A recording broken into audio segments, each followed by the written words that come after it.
They'd been offered some debt relief by Brussels, but it didn't bring much relief in Athens, even though it could eventually reduce Greece's debt to GDP ratio by 20 percentage points. I don't think it's a victory because of the long-term nature of the debt relief. 2060 is ages away, and there are many other preconditions too. Greece's lenders remain divided on what reforms Athens must undertake, and the IMF is still reluctant to join the bailout programme.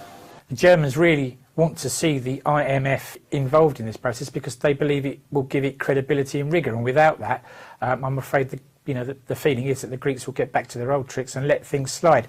The ministers left open how long after 2018 they want Greece to maintain a primary fiscal surplus of 3.5%, a factor considered crucial by the IMF. But they still insist a page has been turned.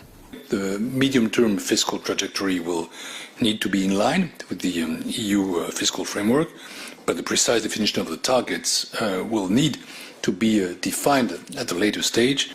That prompted more complaints of cans being kicked down the road. The truth is that none of the EU intervention, it was till 2010, 2012 and more recently, has actually got to the heart of the matter. All it's done is maybe stop the bleeding, but it hasn't helped the patient recover. Athens isn't in immediate need of a transfusion, but a timely deal would give it access to the ECB's bond-buying programme before it's overhauled in March, and possibly protect it from a potential crisis looming in Italy.